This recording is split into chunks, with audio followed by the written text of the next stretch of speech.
Ladies and gentlemen, welcome back to the Far End of the Bench podcast. My name is Niko Bryant. This is my center attention this week for episode 196, almost at 200. Thank you, ladies and gentlemen. It's been a heck of a run, but this week we have to touch on the glitch, the man, the myth, the legend, Travis Hunter. And for my center attention, I want to talk about how he can win the Heisman. Yes, the wild conversation of can a two-way player win the Heisman? Is the best player in college football on the best team? Should he win the Heisman? Is the best player in college football not on the best team, but should he win the Heisman? Conversation is stirring because there is zero doubt in anyone's mind that Travis Hunter is not the most talented player in college football today. The way he plays both sides of the ball, he's the best corner, best defender on the field, and the best receiver on the field at the same exact time. And he should be the front runner to win the Heisman Trophy. Yes, I am aware he plays for the Colorado Buffaloes, and that is where the conversation needs to come up. If CU, more than likely, everything leads to that, if CU is just a bowl team where they make a bowl game and they do not make the 12-team playoff, should he win the Heisman? Well, if you look at the last two Heisman winners, Caleb Williams and Jane Daniels, both did not make the college football playoff in their Heisman seasons. Obviously, way different with a 14 playoff as opposed to a 12-team playoff. But I feel as though if we are going to start making these parameters bigger where it doesn't necessarily mean team success and being the best player, Travis Hunter is the front of that list. And Shedeur Sanders will have a conversation for that as well. There's zero doubt in my mind that if the Colorado Buffaloes have a very successful season and make the college football playoff, Travis Hunter will be the Heisman Trophy winner. There's zero doubt about that. The doubt is whether CU will be able to stick being around and be a really good team throughout the whole entire season, win the Big 12, do all that and everything. If they can't do that, and Travis Hunter is on a mediocre team, does he win the Heisman Trophy? I say yes, because I think as though that we have come to a point where the best player in college football needs to be recognized. People forget Champ Bailey, Bo Jackson, these powerhouses, multi-sport, multi-position athletes that have come and by that. Look, Champ Bailey should have won a Heisman way back when for Georgia when he was both sides of the ball. And Georgia just was not a national championship champion type of team, unfortunately. He didn't. It's time to make it right, and it's time to make Travis Hunter the Heisman Trophy winner this year if he continues having the successful season he does. So that's my center attention this week. 196 NFL. It's finally NFL season back, baby, tonight. So let's get into the rest of this episode. If you don't stay down and you never quit, come on over here and sit on the far end of the bench.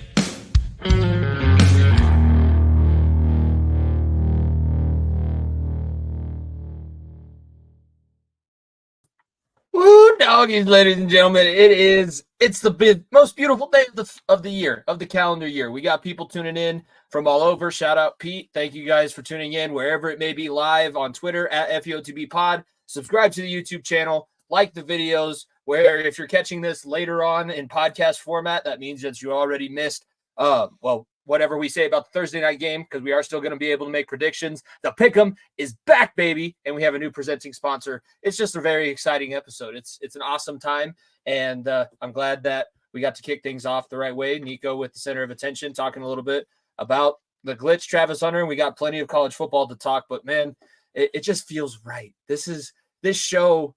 It's great all year round. Everybody should listen to everything. We talk PLL offseason. We will talk a little bit more PLL playoffs because the quarterfinals happened. The semifinals are set. But, man, football on a podcast, that basically is what makes our podcasting/broadcasting career and our year, every year. This is the biggest time that anybody listens to our show. This is the most attention that we get. So it feels awesome. It feels awesome. It is, like I said, it is the best time of the year. It is the biggest sport in our country. It is most watched sport in our country. It's not most watched sport in the world, most watched sport in our country, and people that are listening to the show. So, like I said, we fortunately, one of us has a very good team, and the other one not so much. But like I said, as much as we love talking about as much as we love talking about football or basketball, and throw in lacrosse there as well. Probably might be talking about that more come the winter. Just is all I'm going to say. But it is the best time of the year. The weather is getting a little colder. You starting to bring those hoodies out. The little beanies start coming in. The jeans start pulling out. The flannels. The whole cold weather. The fall leaves are changing. And there's football on every night of the week nearly. And from now until, what is it, February 15th or something like that till it's Valentine's Day. Whatever the week before President's Day From is. now until Valentine's Day, pretty much, we will have football on our TV every single weekend. So sorry, ladies. There is one love that us men will be looking forward to this year, and it is the love of football. And we cannot wait for this season to get started tonight. Yes, no, there's a lot to talk about, and there's a lot of awesome things that we have in store for everybody. So we are going to get back into things, and we're starting our sports topics off with a look over at the PLL. That's not going to be the last time that we talk about this, because if you're a longtime listener, we are bringing back the original segments that we had, what this kind of show was based around when we first started: Player of the Week, Play of the Week, and Benchwarmer of the Week, which will all be talked about towards the end of the show when we get to that point. But PLL quarterfinals, playoffs, let's take a look at what happened last week in Boston. And you already, you kind of tipped me off a little bit of what's going on, but I'll let you set the stage because this is your thing. Well, first of all, playoffs were in Boston. I was literally on the opposite side of the country, enjoying the beach, enjoying some baseball while the games are going on in sunny San Diego. So it was a little bit different for me, but yeah, it was two great games. Two games that honestly not that surprising to the normal fan. But if you look at the two games that we had in Boston at Gillette Stadium, yes, the Gillette Stadium, yes, the New England home of the New England Patriots, that terrible franchise as of right now. It was a great weekend, great festivities. Obviously, we had the not the Armed Forces Bowl. I forgot what they called it, but it was Army versus it was Stars and Stripes Classic.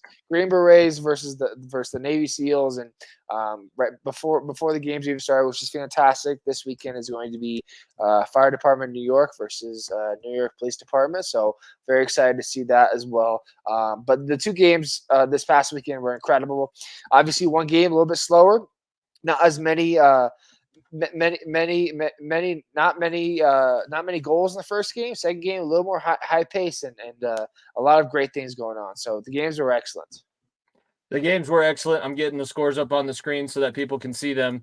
I think what everybody is going to want to start off with, this is what you texted me about. We love the we love the fact that Boston isn't always number one. They've had a lot of success sports wise, and the Cannons got beat by the Chaos. The Chaos were a team where I think I was trying to throw them out to you last week as a Cinderella story, and you said, well, maybe not necessarily as much Cinderella now. They're on a little bit of a heater, and Boston, they got absolutely shell-shocked. There's no way that they would have expected that coming into the weekend, yet here we are, and Boston is no longer in the PLL playoffs, losing 8-4. They have one of the best records in the regular season the past two seasons, and now there's two straight playoff appearances where they just got shell shocked. They talk about last year where they got to the semifinals and the Water Dogs just came in and obliterated them, and then you go into another home weekend. Let's not forget another home weekend for the Boston Cannons. They're second, and they put up 4 goals. Asher Nolte and Marcus Holman combined for 1 goal and 1 point. That is not enough. And the Cannons, who had all this hype and all this hope for this season, fall short again. And this time, not even making the semis. This time, getting to the quarterfinals and falling short. Man, it's a promising year with a lot of hype around the Cannons, and the Chaos just showed that even without one of their best defenders, Niko on a suspension due to a hit in the last game against the Cannons, that their defense is still top tier, and they slowed down a very high-powered offense and a defense that Cannons defense did just enough to win it, but their offense just could not perform at their best. And like I said, the Chaos team are a team that's won the championship, have made multiple championship runs, and they know what it takes to win in the playoffs. So it was a heck of a showing by the Chaos. Yeah, it only takes one, especially when you get down to these playoff scenarios. It only takes one good game or bad game. That's the way professional sports works. I think it's good for the league as a whole. I know that these are professional athletes and they understand what's going on, but it still takes a little bit of a learning curve. It still takes a little bit of time for things to get comfortable. And now you cannot take anybody lightly when you get to the playoffs. In one-game elimination scenarios, you have to be on. You have to be perfect. And if you're not perfect, your season's going to end a little bit quicker. Maryland ends up edging out Denver 11-10 in the second game. Maryland was another team that you brought up, not necessarily a Cinderella, but a team that can definitely make some noise and now find themselves sitting in the semifinals, one of the last 4 teams. And I believe every team this weekend is now qualified for the Champ Series. If I'm it's the top 4 seeds no matter what. So top 4 seeds, the Cannons and then the Whip Snakes along with the Outlaws, or not the Outlaws, the Atlas and the Archers, the 4 teams. It's not the Final 4. It's the teams who finished in the top 4. All right. Well, honestly, I think they would probably take this more than playing in the Champ Series as being at a spot in the Final 4. But what did you see from Maryland? What do you think was the catalyst to be able to put them over the hump against? Well, Maryland's defense has obviously been a huge factor for them. Being able to slow Ajax Abtello, being able to slow down Brenner Neal has helped them mightily. And then you go into the different depths of offensive firepower they have, bringing in Ryan Conrad, TJ Malone, a guy who's going to be, if not the Rookie of the Year, the runner-up to Rookie of the Year. And you have already obviously Zed Williams and Matt Rambo, two-headed monster that are consistently just one of the best pairings in the league, and they just came out firing. And the Outlaws were too young, unfortunately. They had a chance to tie the game at the end of the game. They did not convert, and the Whips are moving on. Like I said, the Outlaws, it's a massive step up from what happened last year and their horrible season as the Chrome, and now the Outlaws are back, and this team seems like they're young and that they're hungry again. So they'll be a very, very scary team going forward. Looking at that matchup moving forward, now we're going to Long Island. You already mentioned they're having the Battle of the Badges take place first. Maryland versus New York. New York has been one of the top teams all season. Do you see this as a possible trap spot? Do you think that Maryland will continue their momentum that they've built? And do you see New York moving past this weekend into the finals of the PLL Championship? The Atlas are one of the best teams in the league. They've shown that. Jeff T is obviously going to win the MVP more than likely when those awards get announced. And the Whip Snakes are just a hot team at the wrong time. These are 2 teams that are coming off a weird timing, because obviously the Whip Snakes had that 3 weeks off in between their last game of the regular season here in Denver against the Outlaws, and then their first playoff game against Denver last weekend. So it was a weird timing of the time off. And then the Atlas haven't won a game since Denver. So that they said they have 4 weeks of not even A, not playing, and B, not winning a game. So it's 2 teams that were hot and cold at the right time. The Whips started off very cold throughout the season, got red hot. The Atlas started off red hot, cooled off the end of the season. So it's 2 massive runs. I expect this game to be a very big back and forth game. It's 2 very talented, 2 very young teams as well that are looking promising. The second game, the Archers and the Chaos are one of the best defensive teams in the league. But if you forget, the Archers are also one of the best defensive teams in the league. Battle of the Reshes. Tony Resch is the head coach or assistant coach of the Archers, and his son Tony or Troy Resch, plays for the Chaos and is at LSM for them. So they have the good defensive side of the ball for both teams, the Archers and Chaos, and the Archers obviously don't have Tom Schreiber, but it looks like they'll get Matt Moore back this week. Everything's pointing back to him playing and coming back from his injury. So they could use some mighty help on that front end. But both games are expected to be high-powered offenses and very, very strong defensive end with goalies playing their ass off in net. It sounds a lot like playoff hockey. It's exciting. Both games are going to be on ESPN Plus. That's the only downside of finishing your season at this point into the year. You have to deal with college football taking up all of the extra channels that you possibly have. But ESPN Plus, it will still be streaming. And then next week, we will know who is playing for the championship in Philadelphia on Sunday at 1 p.m. That game will be on ABC right in the middle of the NFL schedule. So at least we have that to look forward to in terms of PLL lacrosse. Where would you put this as a season? I know that it's not quite over, but what grade, I guess, would you give the season up to this point? First year that they've had host cities, so we had a set schedule. You knew exactly where you were going to go. What would you use to categorize this year? I would give it an A. I think the home cities were an absolute success. Paul Rabel came out on a podcast this week and said California, Utah, Denver, obviously 3 Western market cities that that people say, well, lacrosse is only an East Coast sport. It'll never grow out to the West. We'll never do that. In both three West Coast cities, I know Carolina is technically the Western Conference. It's not a West Coast city. The three West Coast cities showed out and did an excellent job. So I think you have to be very happy with the growth of the game. You have to be very happy with how well the home city showed out as well. So I think it was a very, very successful year. And we also now know that the lacrosse will be an Olympic sport in the next cycle, which will just do even more. But I would agree, PLL is doing a good job of making sure that the game is being grown. It is still definitely not as popular, even just, I see a lot of 12-year-olds in my class, but I know that when it does come around, it's kind of like, oh, it's there. It's right in front of me. I might as well go check it out. And that's kind of all you can hope for right now. Let's look a little bit. I'll pull up as I'm getting the scoreboard pulled up. I know that you were relaxing, so it's highly unlikely that you were sweating over all the different college football games that were going on.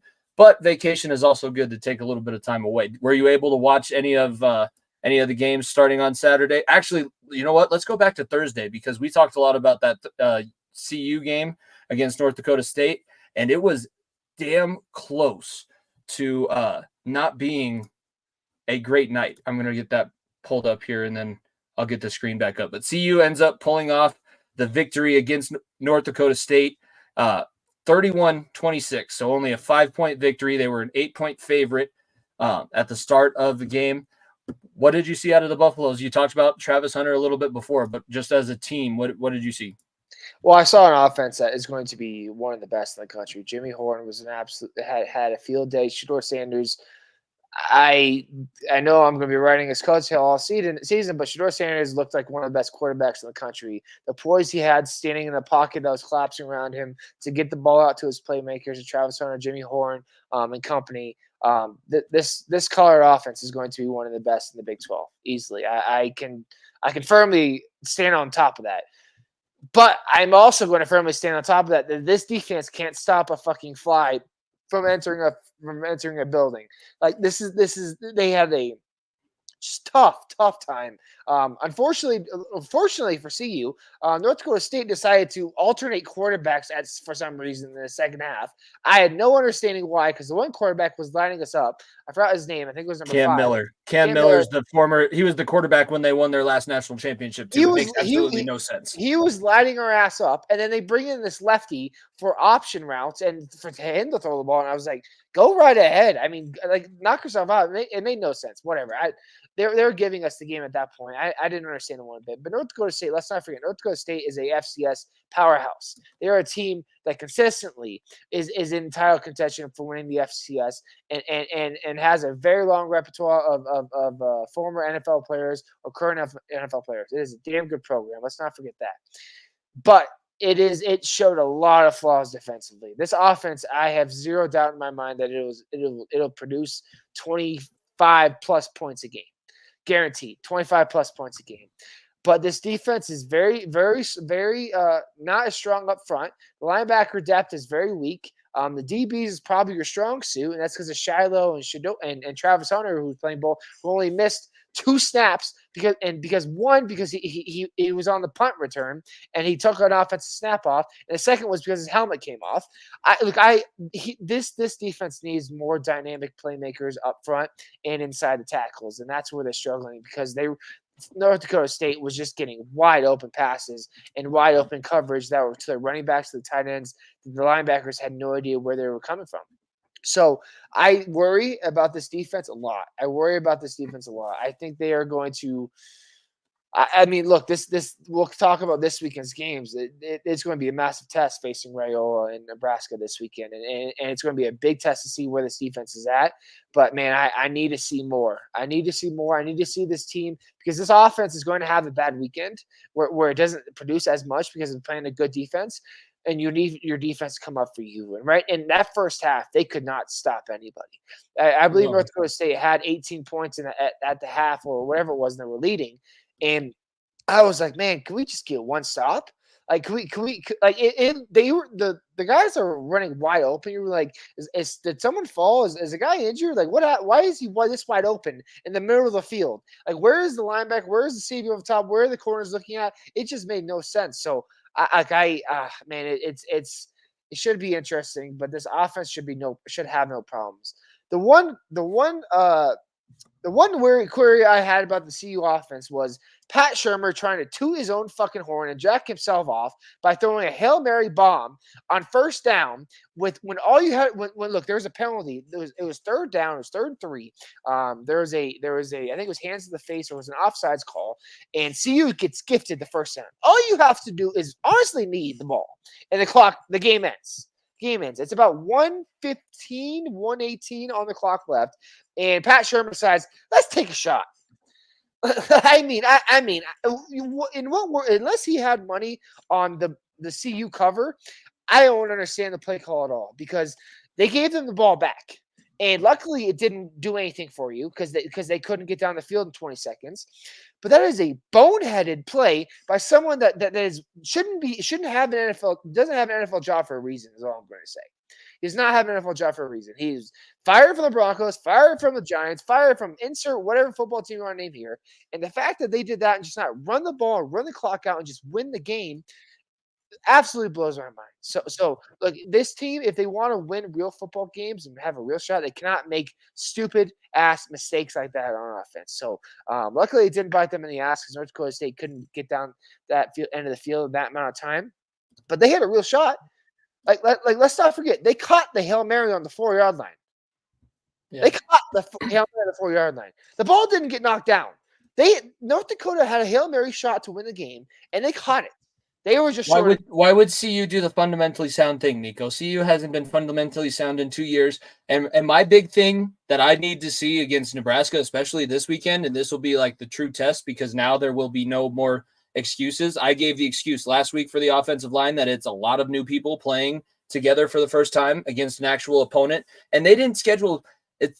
It's a tune-up game. They didn't schedule a tune-up game like Western Kentucky, sorry, Alabama, but it's not a true 69 points that you scored. It was a tough tune-up game, but man, that offensive line is still horrendous, and it's all new guys. And I hate having to say that because we have a couple people that are Cherry Creek alum that are on the offensive line, but man, if that's what his FCS D-line does to you, when these guys have 300-pound D-linemen that you're going to see against Oklahoma State and Nebraska and Kansas State in the Big 12, that Shador's going to you better get used to setting up on the run, scramble, never stay back in the pocket. You're going to have to move around, and you're also going to have to throw for 500 yards a game, just like you did in the first game.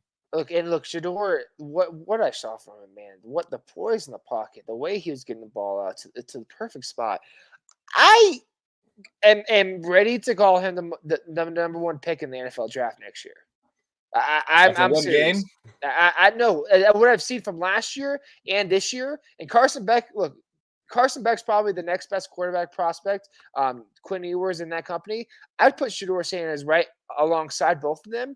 And if you get him good offensive line talent and offensive weapons, the dude is very poised in the pocket and can sling the ball better than anybody. So obviously we'll see what he does the rest of the season, but the dude is going to be a first-round pick. And honestly, both him and Travis Hunter are going to be, as we call it in basketball terms, lottery teams for teams that didn't make the playoffs. They will be top 15 picks. I will almost bet my life savings on that.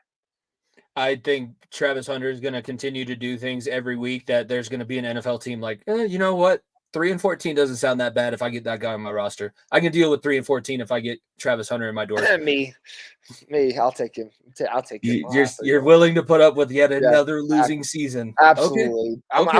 I'm willing for Bo Nix to absolutely ball out and us to lose a bunch of close games like the Chargers do and just suck. And then Travis Hunter be right there. And then you have Travis Hunter and Cortland Sutton or Travis Hunter and Marvin Mims offensive weapons for Bo Nix. And then you have Pat Surtain and Travis Hunter as your 2 starting corners. Yeah, sign me up for that, please. I was going to give you shit for it, but I remembered last year when Burrow was injured and struggling to come back from the calf. I'm pretty sure I put out on our account. I wouldn't mind having Xavier Worthy and Jamar Chase. If Burrow's not healthy, why play Burrow? Let's go ahead and lose, and I can get Xavier Worthy on the other side.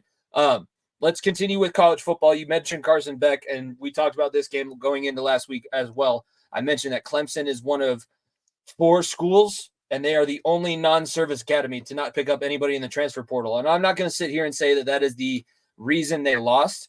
But Georgia Georgia has embraced what Kirby Smart has done is he has embraced the fact that he's Saban Jr. and they have created Alabama 2.0. There's not always going to be like the greatest humans. They're all nice guys. They're all trying to do the right thing, but they make mistakes. They've had a lot to cover up so far this offseason, not cover up, but just take care of legally. And they have a retainer on it. They have a lawyer on retainer to do so. But they absolutely dominated a team that just a few short years ago was in the conversation with Alabama over Georgia as national champion contenders. Clemson is not an ACC championship contender this year. They will not be. I don't see them. They're going to have to struggle to make a 12-team playoff. That's where Clemson is right now. The ACC had a horrible weekend outside of one team, and that was the U going into the swamp and winning. Like Florida State, we'll talk more about Florida State here in a second, but they're bad. They're very bad. This Clemson team will show that this loss, look, as much as you want to say, only one loss can keep you in the playoff, 2 losses maybe still in the playoff, this, that, and the other thing. The committee is going to look at this game and say, this is what you showed against one of the best teams in the country. Why the fuck would we sneak you in the playoff? Why?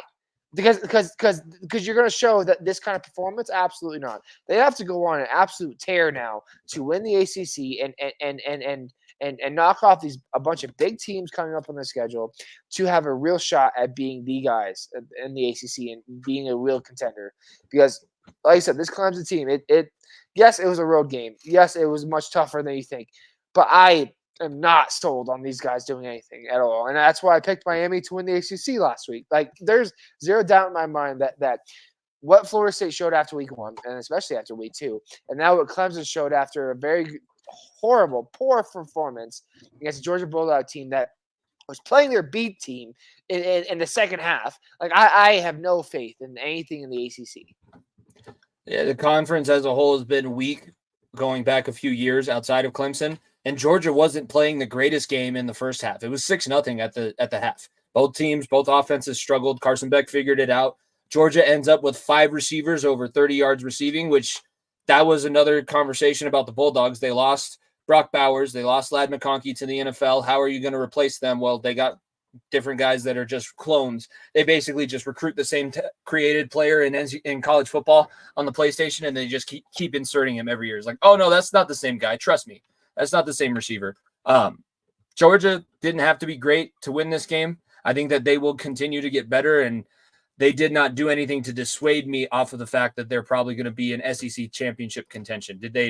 Do you see anybody else taking their spot, or do you see them as one of the last two still in the SEC? Well, the only difference isn't the SEC now picking the top 2 teams. There's no conferences in making the SEC championship, so that the only reason why they wouldn't is because for some reason they falter against a Tennessee or falter against a Florida or something along those lines, where Texas goes on an undefeated streak or Alabama goes on a stupid streak. That's the only reason. It may come down to 1, 2, 3 one-loss teams, and the team that has the tiebreaker will make it over, and the other team that didn't play them will make it over them. Like that's the only reason I see behind it. Like I said, with what Texas showed this last week, it wasn't much. They played Colorado State, who looked like absolute. The SEC is the first conference to have 4 60-plus point victories, 50-plus point victories. Niko, it's because they no offense to Colorado State, they scheduled the children of the poor. Okay, yeah, that's not even the same team. Colorado State would have lost to North Dakota State too. Like, that team is just not good, plain and simple. And there's a lot of bad Western Kentucky. I don't need to say like much about. And then Furman are like, all right, whatever, cool, good for you. I'm glad you got a win under your belt and you could do that. And your 5-star recruits came that. But when you get to the SEC play, that's where it weakens out the week. So I cannot take anything into account what the SEC did this week and say Georgia's not making it or hey, Georgia's going to make it. It's just too early to tell, especially the competition level they played.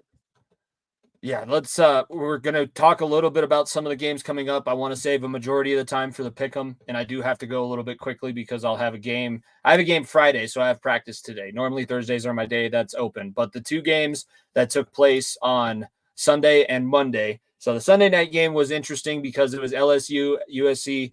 Both teams have to prove that they can play defense. Both teams played much better defense than they did all last season. But man, LSU just finds ways to lose games, finds new ways to lose games.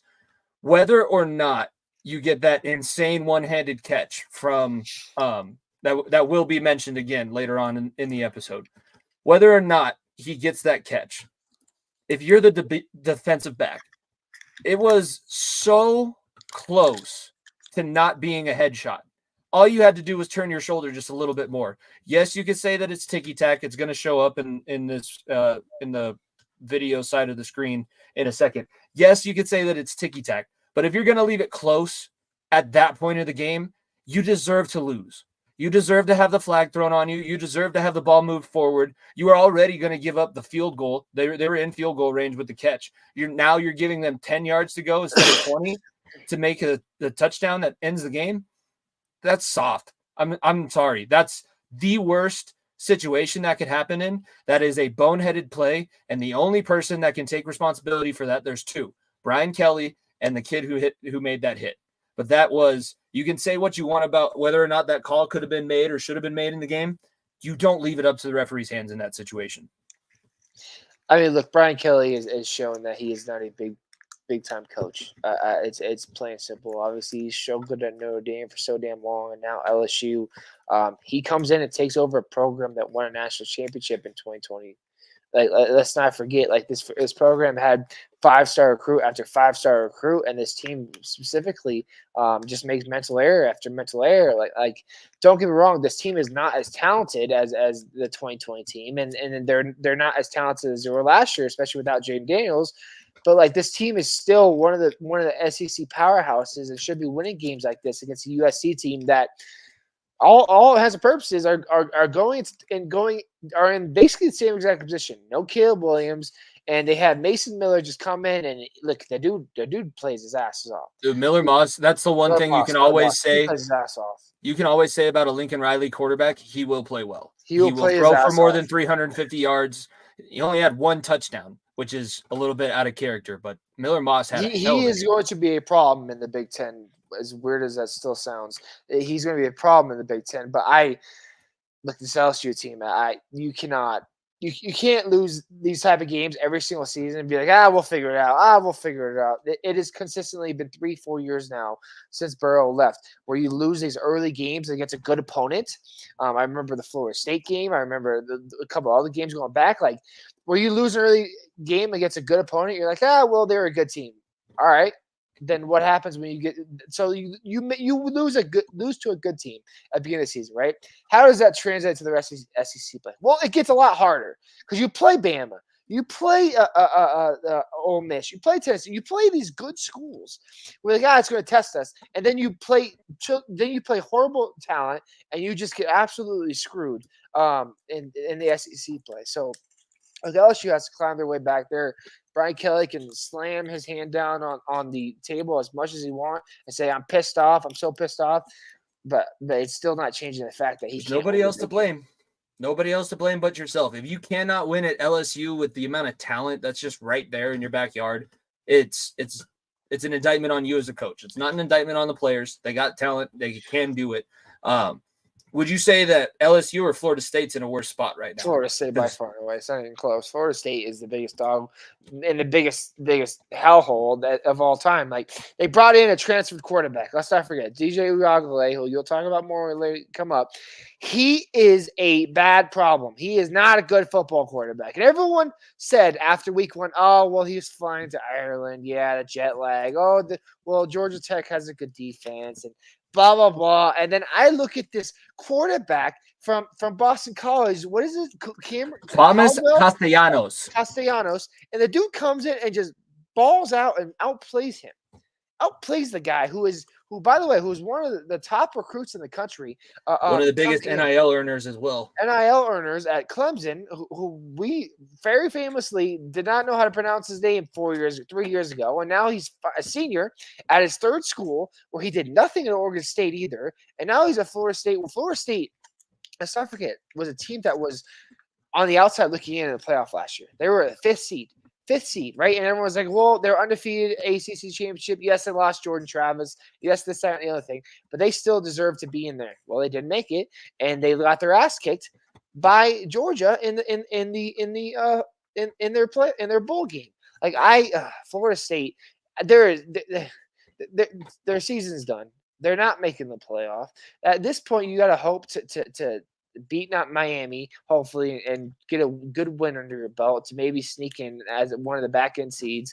But these are two horrible losses, absolutely horrible losses, where you were double digit favorites and you just go in and look. It's an entire new tenure there, right? It's a new coach staff, new everything, and DJ Uiagalelei comes in and he's supposed to be the savior and supposed to be better than Jordan Travis. And Jordan Travis, man, how badly does that team miss you? Because that team is just not prepared. Look, they lost a lot of talent to the NFL too, and I'm not denying that because they did. But it's still this is as poor of a showing as I could have as any Florida State fan could have imagined. Not only are you 0-2 on the season, you're 0-2 in conference play. And there is no, I don't think any conference has divisions left. I think everybody got rid of divisions, so it's all going to be best record. It'll be interesting if they can finish with 2 losses on the season, and they rip off a 10 game in a row winning streak, 9 game in a row winning streak going into the conference championship week. Maybe I'm singing a different tune. Hats off to you. Yeah, no, that would be awesome. Like Mike Norvell, coach of the year, if that happens. But I don't see it happening. Who I think is on possibility of winning coach of the year if things go well is Steve Sarkisian, and that leads us to the games this weekend. Biggest matchup is obviously Texas-Michigan. It was the coming out party for that Michigan team last year who won the national championship. Whether or not have you watched the Stallions documentary? We're not going to talk about it. I would watch it. Just watch it so that you understand. There's a lot of it's the weirdest saga of all time. Doesn't change the fact that Michigan was the best team last year, deserved to win the national championship. This season, though, I watched Michigan struggle with a Fresno State team that is gritty, but definitely not good enough to be hanging in there with the defending national champions. Texas may break this thing open and it may get ugly. Like Texas has the ability to make this game ugly. Michigan is not that good.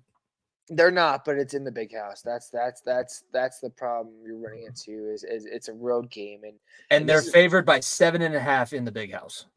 Texas is.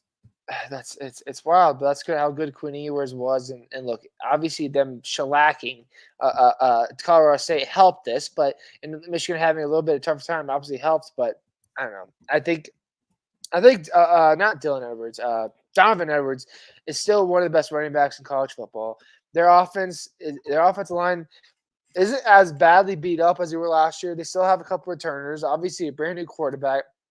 This team is not as talented as they were last year, that's for sure. But I think this is a huge statement for Texas right here. I think if they can come out and we get a massive win, they're putting a stamp on the SEC saying we are back. And I'm going to be careful saying those words because they've been saying they're back since Sam Ehlinger was at quarterback. I'm pretty sure Quinn Ewers has also said it once before, and it didn't work out for him that much either. Arch played. That was cool. This is your chance. This is your chance to put the country on notice, and more importantly, put the SEC on notice, because the SEC with Georgia and Alabama, more specifically, Ole Miss, you can throw in there too. It is going to be a dogfight to win the SEC and to get that first round bye in the playoff. And if you can make this statement win against the defending champions on their home soil, man, what a statement that is. And Texas may be back. All right.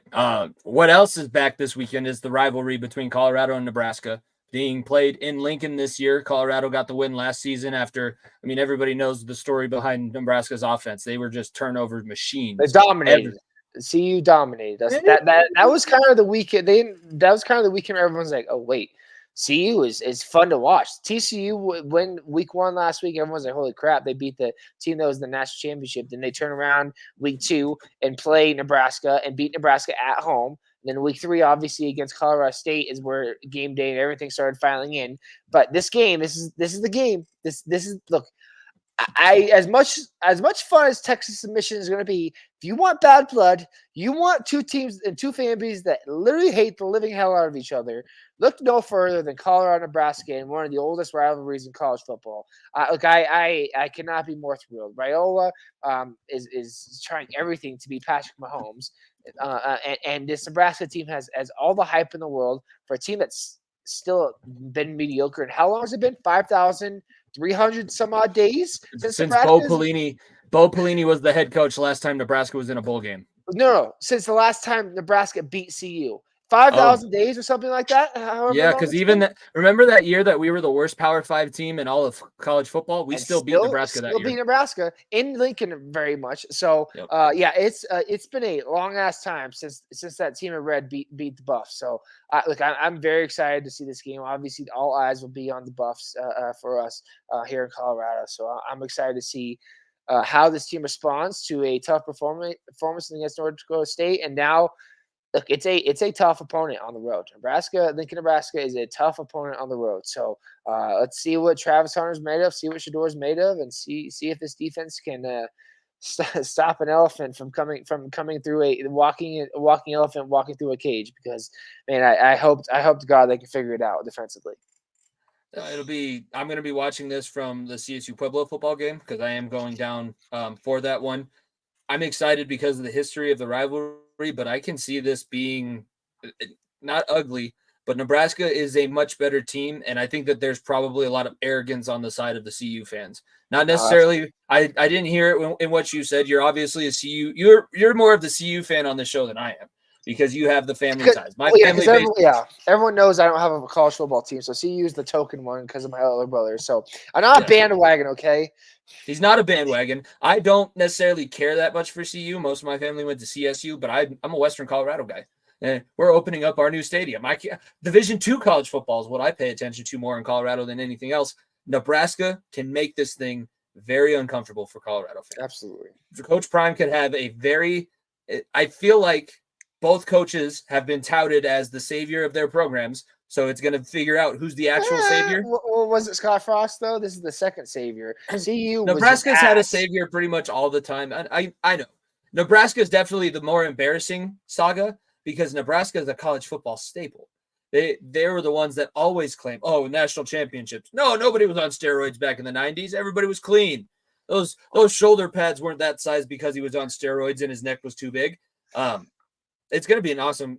That one, unfortunately, I believe is only on.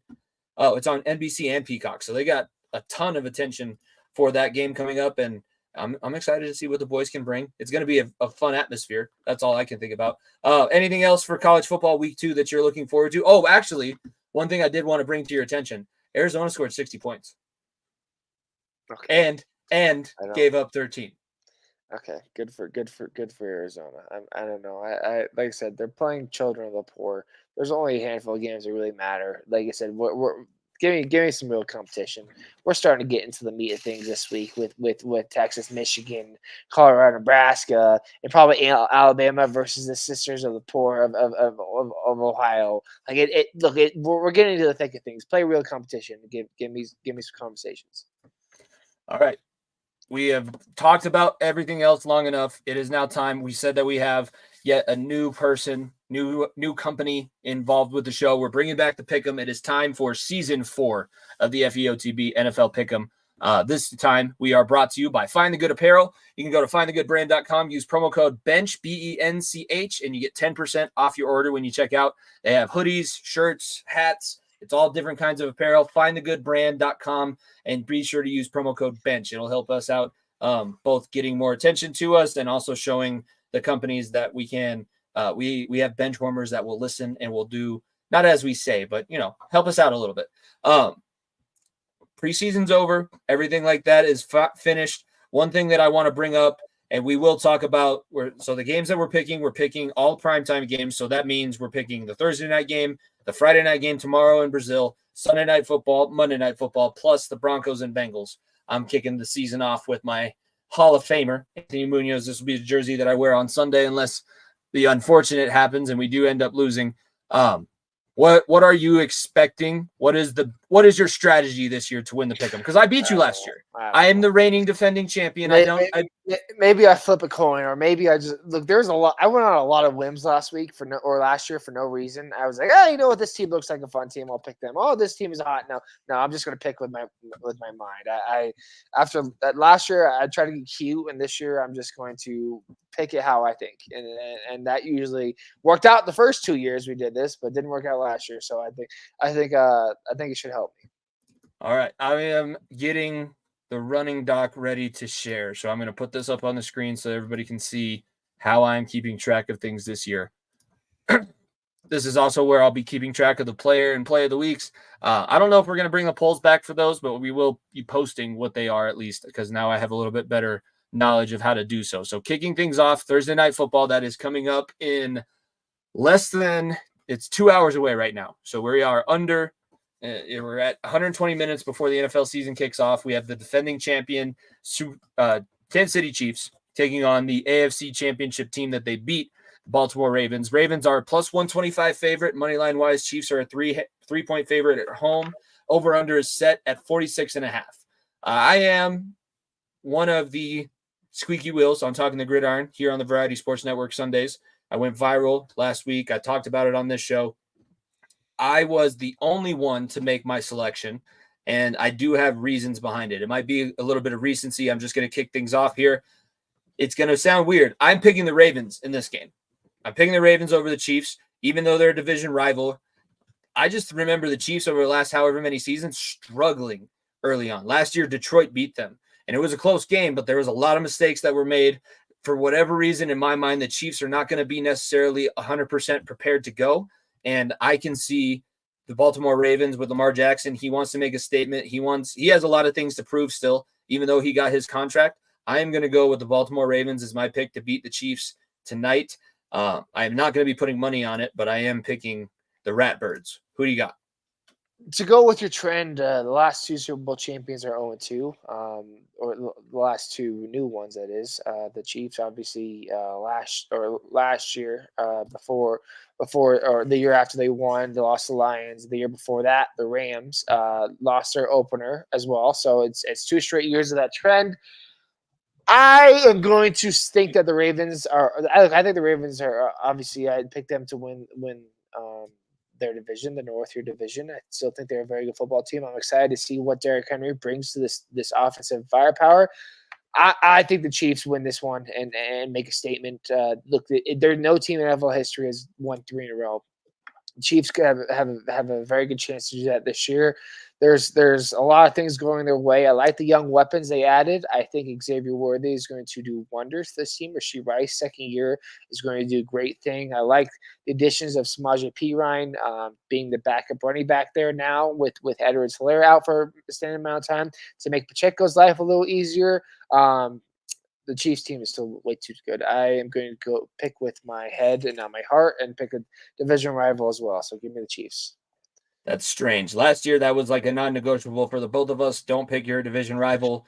It just makes sense. And at this point, I mean, it would not surprise me if the Chiefs come out and win, because that would be, you got to think that Patrick Mahomes, Travis Kelce, Andy Reid, to some extent, want to make NFL history and be the first team to win 3 in a row.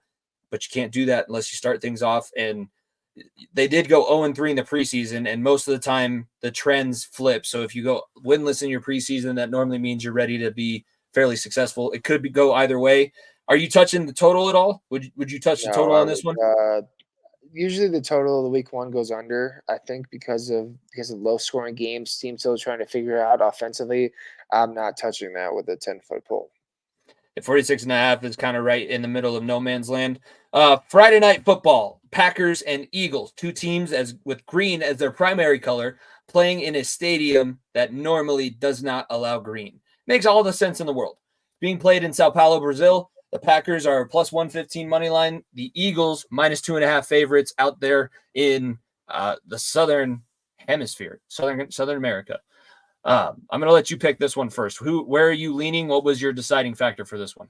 Man, I'm going to lean on a couple factors here. I think that the Eagles have a lot of hype this year. I think they have a lot of hype. Obviously, bringing in Barkley, training for Jahan Dotson, defensive weapons still galore, offensive line still very good. Eagles could very well be the NFC favorite, along with 49ers going to the season because of how deep they are offensively. I'm going to go a little look. The other factor here that also played into a factor was the Packers sat on the plane for 9 hours and were struggling getting into Brazil, and that never helps anybody. I'm going to go Eagles here. I like this Packers team a lot. I'm interested to see how they use Josh Jacobs in the passing game and the running game. But I just trust the Eagles firepower more.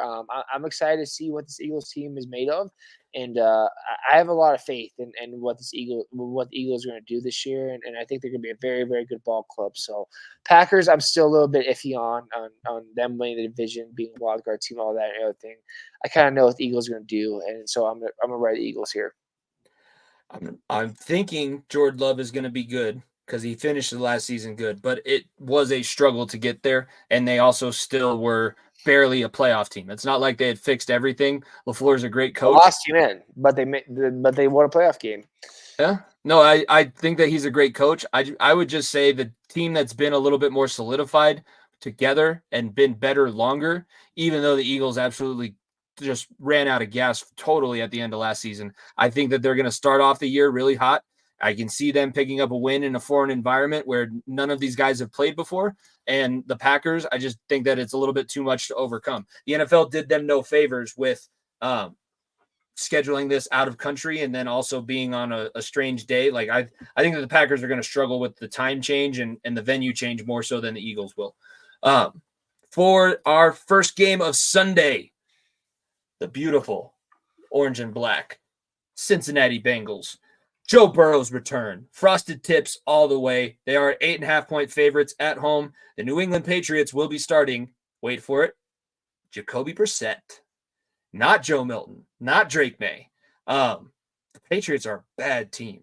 Bad team. I'm a little offended with this one, honestly. Only 8.5-point favorites and the over-unders set at 40.5.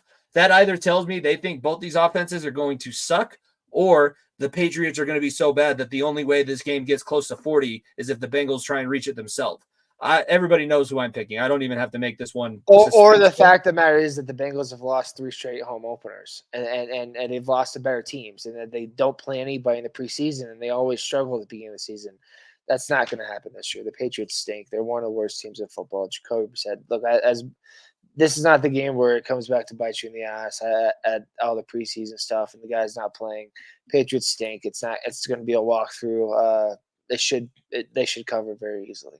Yeah, we get the Chiefs. We get the Chiefs next week. So yeah, now that we both said that, the Patriots are going to cover very easily because that's how the show goes. But I would be very, very surprised if they. You think they cover easily? Easily. They should. They should is all I'm going to say. I can see the Bengals winning by at least 10. And I don't think that's covered. Yeah. That's mathematically 8.5, 10. That's covering pretty good. They would have to lose by less than 8.5.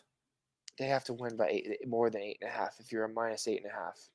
No, I know, but if you're taking the plus, they would have to win by. I know, but the Bengals being a minus 8.5 means they lose. You obviously don't win anything.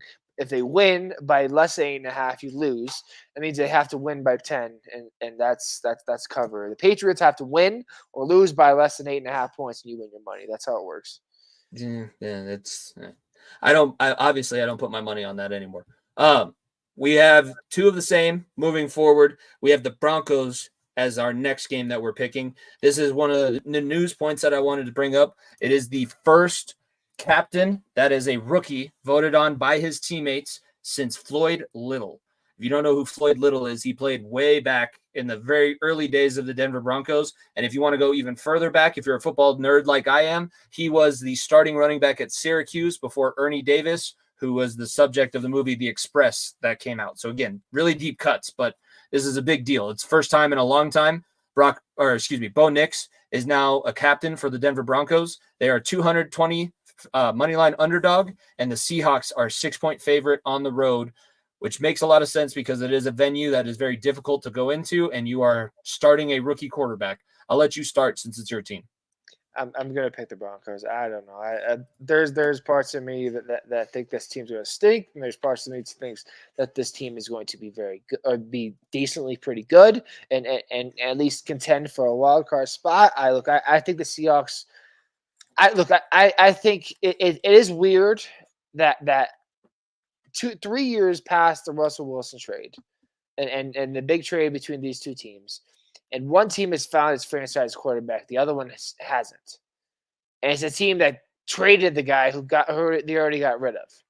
That's all I'm going to say. Geno Smith, as consistent as he is not going to wow anybody. He's not going to wow anybody, plain and simple. The weapons he has one of the best weapon core in the NFL still, with Metcalf, Lockett, and Jackson Smith and Jigba. Running game still should be very, very solid as well. Like this offense will be just fine. The defense is where it's gotten worse. Obviously, you have who's the cornerback? I can't remember his name off the top of my head. Look, they have some very, very young, enticing pieces, but it's a brand new coaching staff as well. And honestly, like I am going to give a little bit of the edge, and not a little bit, because he should get a lot of the edge, and that's to Sean Payton and preparing his team for a road opponent, which he has played a lot of road games in Seattle for, including playoff games. So I'm going to give the Broncos the edge here. I think we're prepared very well. I think this team, what we saw in the preseason, yes, it's the preseason. Yes, it's against playing Team C teams. I'm well aware of that. I think we see a lot. There's a real identity. Hasn't been a real identity the last 2 years. I think there's a real identity offensively. I think there's a real identity defensively as well, that we're going to get to the quarterback and that we're going to have our DBs save our asses in the middle field. That's where we're going to struggle. And that's the one thing that this Seahawks team does better than anybody is get their guys open on the outside. And they aren't known as much of a running team. So this is a matchup that could work out in our favor. So I'm going to go the Broncos here. Yeah, it's a homer in me, but I'll take the bait and pick them. I was very close. I wanted to pick the Broncos. I'm going to make the opposite pick for a couple of reasons. I want to be able to have a little bit of a lead possibly by the end of this weekend. I don't want everything to just come down to one game. I do think that it is going to be a difficult environment for Bo Nix, at least initially. I will say I'm not as confident as I would have told you I was. He's played a lot of football, and it's been in loud environments. Like he comes from the Pacific Northwest over the last couple of years, and Autzen Stadium for Oregon is one of the loudest environments in college football. Like that, he has experience. It's just a lot of pressure. It's early. I think that it'll affect him for just a little bit. I think at some point in this game, it will click, and we will see the Broncos that have been building this identity over the preseason. I think that it can come really, really close. Like you've seen the replacements. I think it's going to be like that first game that the replacement players play where like, oh shit, they make this mistake, this mistake, this mistake. We're still right in this thing coming down to the wire. Unfortunately, it doesn't break our way. That's what I can see out of this one. And I think that the Seahawks, I stuck up for Geno Smith quite a bit last week because Darren put him as the last quarterback behind like Jaden Daniels and all of these rookies that we haven't actually seen play. But I don't think that he is the answer for Seattle. I do, however, think that they'll be able to hold on just because of the rookie quarterback factor. I'll make that pick. I'm comfortable making that pick, even though I was almost going to lean Broncos. I was close. I think Seattle will be a fantastic destination for one of these rookie quarterbacks coming in next year's draft. I think if you're Shador, I think if your Ewers are back and you land yourself in Seattle, man, you'll have weapons galore, a hungry offense, a really revamped offensive line, a very solid defense. Not one of the best, but a solid defense. Look out, because like I said, this is a team that is probably a quarterback away, a consistent, very good quarterback away from being consistently good in the NFC. Because like I said, they're a very talented team across the board. And it's not the worst thing in the world for them not to be great this year, because it's one of the last years that I'm going to give the 49ers the benefit of the doubt for their window. Like if you were good this year, you still have to contend with a really good team in San Francisco. Next season, depending on what happens with these contracts and however all things shake out, I can see them being more of a division contender next season. And if they get their quarterback next season, that might even work out a little bit better for them. Another team in the NFC West, first game that Carrie Underwood will serenade us into for this NFL season, the Sunday Night Football game between the Rams and the Lions. The Rams plus 165 underdogs. The Lions get 4 points at home. Out there in Detroit, over-under for this one is set at 52.5. Reminders, Jared Goff last season was the second leading passer yardage-wise behind Tua Tagovailoa. Amon-Ra St. Brown was an awesome weapon on the outside. This Lions team, they made me fall in love with them. And it's not hard because Dan Campbell is just like every offensive line coach that I've ever dreamed of playing for, even though he was a tight end. So it's weird that he's as tough as he is. But that's the truth. I'm not going to pick against the Lions this year. I adopted them as one of my teams last year. If you watch Sunday on Talking the Gridiron, I also adopted the Titans. So I have a few different teams that I can choose from. I'm going to stick with the Lions. I like the I like them at home. The Rams will make this one tough, but since it's in Detroit, I'm going to give the benefit of the doubt to the Lions. The 52.5 is absolutely wild for this game, considering how defensive minded both these teams are, even though they have a lot of offensive weapons. Don't get me wrong, Cooper Kupp, and Kyron Williams now, and Higbee, obviously, like this Rams offense is going to be firepower all over. Obviously, the Aaron Donald retires, so this defense is going to look a lot different for the Rams. I'm picking the Lions too. I am drinking the Motor City Kool-Aid. I think this obviously I have a lot of Lions players on my fantasy teams across the board, so I am trusting in Gibbs. I'm trusting Laporta. I'm trusting Amon-Ra, and I expect big things from this Lions team this year, and a team that you're no longer sneaking up on anybody. You're the real deal. Your people know what you're about, and now it's time to see if you can consistently put together two straight good seasons where you win a division for a second straight year, and then have a real shot at being a Super Bowl contender.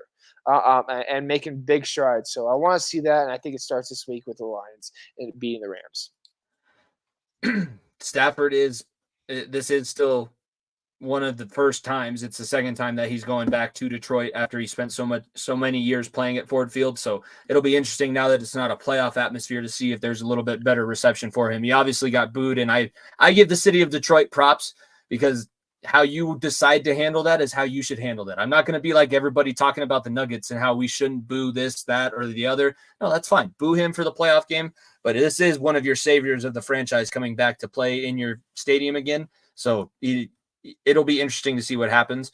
Monday Night Football, last game of the weekend. I can't believe that we have, it's only because we picked the Broncos games. We have 3 NFC West teams to finish out our pick 'em this weekend. For Monday Night Football, the Jets plus 180 underdog, 49ers only favored by 4.5. This should be the first full game we see Aaron Rodgers play as a New York Jet. I say should. I'm trying to keep everything at bay. I don't have a voodoo doll, but if I did and it looked like Aaron Rodgers, I would keep that thing in a safe. Don't let it go outside. Nobody touches it. It does not need any extra stress on the body. He is 40 years old. Please, for the love of God, just let this guy play and play well and justify my AFC quarterback rankings list. Please. That's all I'm asking for. I need all of these people who think I'm an idiot to look stupid. Amen. Thank you guys for letting me join in a collective prayer. The Jets are going to get their ass kicked. Ass kicked. Okay. Ass kicked. This game ain't going to be close. The Hackett experiment's going to get worse and worse. And this defense with Sauce Gardner, basically the only weapon. This offensive line is still horrendous. And that's putting it very, very politely too. I think I'm being very kind with saying it's only horrendous, because I think Nick Bosa and this entire just defensive line for the San Francisco 49ers are going to have a heyday and tee off on that poor man. Because I remember last year, and it was week 1, and the Jets were playing. Who was their opponent again? I don't remember who their opponent was. I think it was. They beat somebody when he went down. It was Buffalo. They beat Buffalo. Didn't they? No, it wasn't. Maybe it was Buffalo. I remember Von Miller or whoever it was just teeing off on Aaron Rodgers for 4 straight plays, and then he tried to make a play with his legs and doing that. This offensive line did not get better. It did not. It is the exact same thing. They drafted an offensive lineman in the first. They drafted an offensive lineman in the first round this year, and he's still probably going to be the backup right tackle, because they still have Becton and they still have whoever they threw at the other end. I forgot the other tackle name. This Jets team is going to stink, and I still firmly stand on that. 49ers 4.5. I can't get a juicier line. Okay, is all I'm going to say. Especially going to San Francisco. Like, let's not forget, Robert Saleh coached the 49ers. He was a former coach. Aaron Rodgers is a guy who grew up a Joe Montana fan and grew up in the California area being a 49ers fan. There's a lot of Jets ties back to this. And unfortunately for Saleh and the rest of this Jets team, they're not prepared for this. They've had way too many things going off outside of football during this offseason, and they are just not meant to prepare like the 49ers are. The 49ers come in, and I'll be even going a step further. I think Brock Purdy outplays Aaron Rodgers. I think that with the weapons he has and getting the ball to the right person, I think he has a better stat line. The 49ers easily cover and win this game by 10 points. Don't let Brian Johnson get a hold of that footage, because he will use it against both of us for the rest of time. I am not going to go that far and say that Brock Purdy's going to outplay Aaron Rodgers because I don't think that that's going to happen. If the 49ers win, it will be because of Christian McCaffrey. It will be because of the weapons that they have. It will not be because of Brock Purdy. Brock Purdy has never in his NFL career won a game single-handedly for the 49ers. But that being said, I'm not going to put myself out there and pick the Jets this week. I do think that Aaron Rodgers will look okay. Nathaniel Hackett is not calling plays. Aaron Rodgers is calling plays. Keep telling yourself that. Keep telling yourself that. Someone's talking into his ear. And he hasn't played a snap of football in over 500 days. And I'm still not comfortable saying that Purdy's going to play better than him. I'm still not comfortable saying that. You're a Mr. Irrelevant for a reason. I've said it. I said it on Sunday show. That's what I'm standing behind. I did pick the 49ers to win, but I don't think that it's going to look as bad as people are saying. Real quick before we get into our last little bit of the show, let's go quickly through the teams that we picked. We are the same. We both have the Eagles, Bengals, the Lions, and the 49ers. You picked the Broncos. I picked the Seahawks. I picked the Ravens tonight, and you picked the Chiefs. So there's going to be a little bit of movement already. I'll keep track of everything on that running document so that we can keep as accurate of a total as possible. Let us know in the comments who you think is going to win any of those games, or if you have a specific game that you are looking at. We obviously only pick our team's games and then the primetime games because 16 games a weekend is a lot to keep track of. It's back. It's back. It's finally back. Bench warmer, player, and play of the week. It was one of my favorite parts of the show when we did it initially. It needed to go for the summer because there wasn't that many games going on. And then, we tried other things. We've been doing some other stuff, but now it's 4 years into the show. We're almost at episode 200. Why not bring back the classics? We got classics that we can play now. If you don't know, this started off at the very beginning of the show where Niko and I would each bring one of the topics. We would present our arguments head to head, and we would have the benchwarmers vote on who they believe should win that honor. I think we can at least bring some of that back. If not, I'll just make a social media post about it and put everybody's play next to what we're saying. We're going to start with play of the week, and I will go ahead. I'm going to be a gentleman. I will let you have the opportunity to present your play of the week first. My play of the week, it's obviously I tooted this guy's horn at the beginning of the show, and he had one of the most spectacular catches and draped in coverage I've ever seen, and that's the Travis Hunter touchdown catch at the end of the game in the back right corner of the end zone with literally his hands through the receiver DB's arms and his face getting smacked across with a helmet, and he still is able to catch it. It's one of the most spectacular plays by a two-way guy. Let's not forget a guy that plays both sides of the ball that I've seen, and the outstretch of the arms and to make that type of play right in the back of the end zone, absolutely spectacular catch. So Travis Hunter back in end zone with game-winning touchdown over North Dakota State is my play of the week. Yeah, I'm getting it pulled up here. Let's see. Share this tab instead. Got it. Right on cue. In the corner of the end zone, it was what wound up being the game-winning touchdown because they were able to hold on to the lead. Here we go. Beautiful. Just the whereabouts to stretch across a DB's body and take your arms out and still be able to catch the ball, hold on to it. Unbelievable.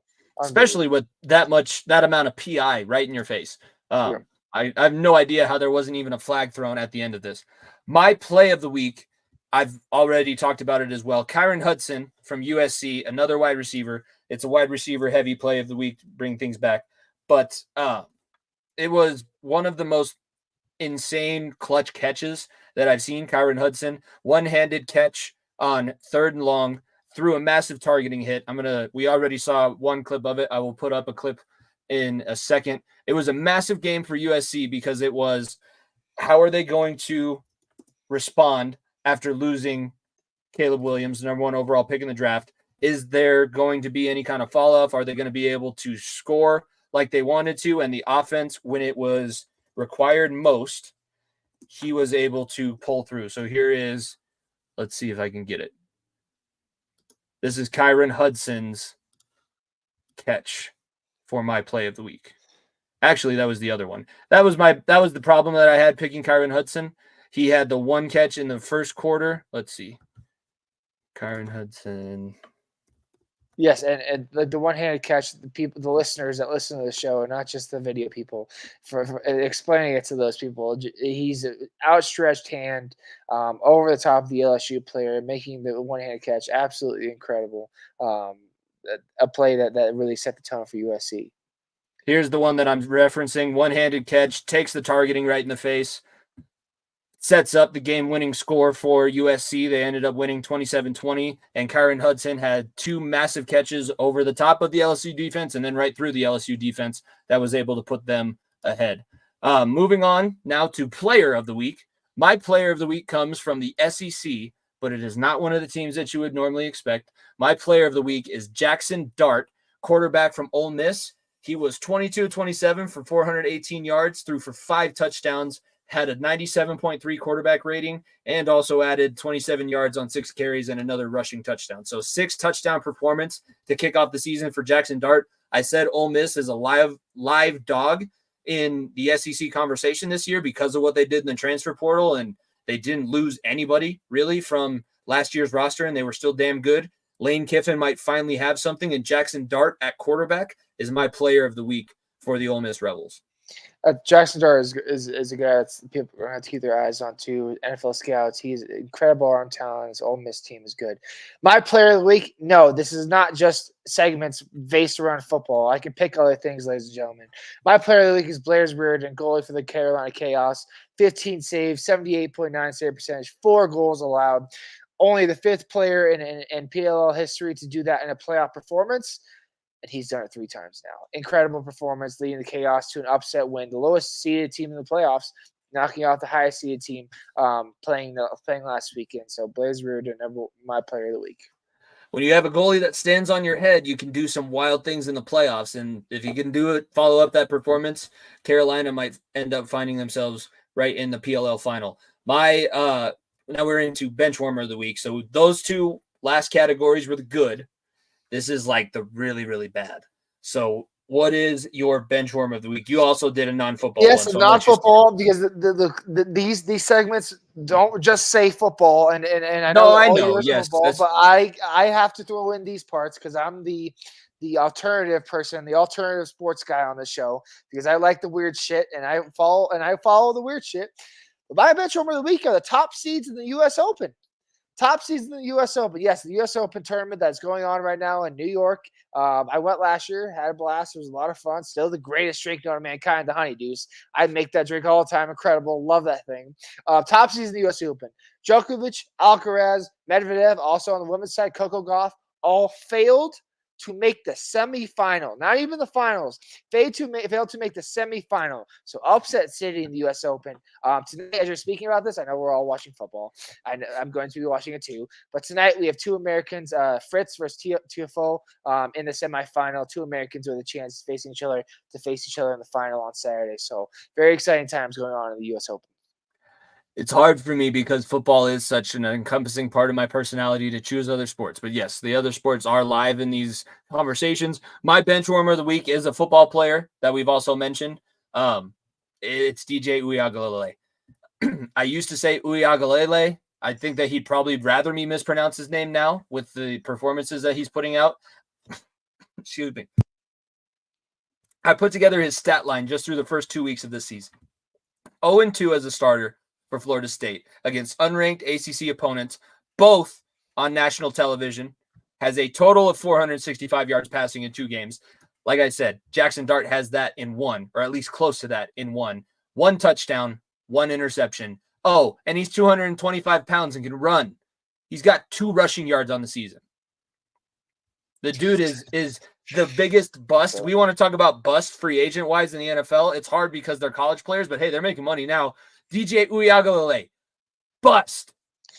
Absolutely horrible start to the year for Florida State. And DJ Uiagalelei is the center of every single meme possible right now across the internet. So it's well deserved.